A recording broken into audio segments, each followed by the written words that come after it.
now the polls are open for several important elections happening today. Yes, voters are making their voices heard on issues like abortion, educational funding, and wind farms. But that's really not all. In fact, those aren't the biggest issues that they are looking at. Elections being held for mayors, state lawmakers, governors, school board members.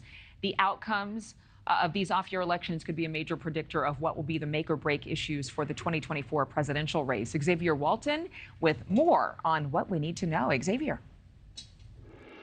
Adrienne, yeah, there's plenty to watch for today, and you just really have to read the tea leaves. Important issues nationally are going to be voted on at a local level. For example, in New Jersey, parental rights in school, that's on the ballot. In Maine, voters are deciding if foreign governments can spend money on campaigns. And those are just two examples.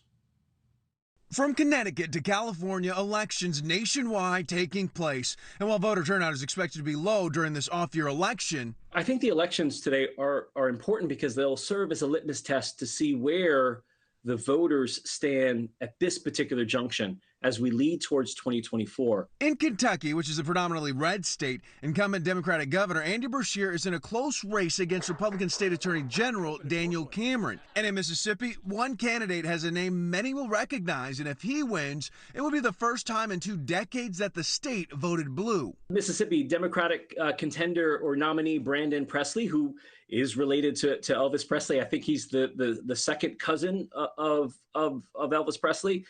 Is actually closing in on incumbent Republican Tate Reeves. And polls have indicated this is far more competitive than we thought. In Virginia and New Jersey, all the seats in the House and Senate are on the ballot. So, we have about a 10-seat advantage for Democrats in both the state Senate and the state Assembly here in New Jersey. And Republicans think they can really make their mark this election cycle. They've been chipping away at seats within New Jersey in the past few election cycles. There's been buzz about Virginia's Governor Glenn Youngkin running for president. If Republicans sweep the House and Senate, it would be easier for him to get his policies like abortion, transgender students, and on critical race theory passed. This is really why he wants full Republican control of Virginia, so he can start passing conservative policies and saying, okay, national Republican voters, this is why you should nominate me. And another state to keep a close eye on, Texas. Voters are deciding on more than a dozen amendments, issues like higher education, research, water infrastructure, and power plants.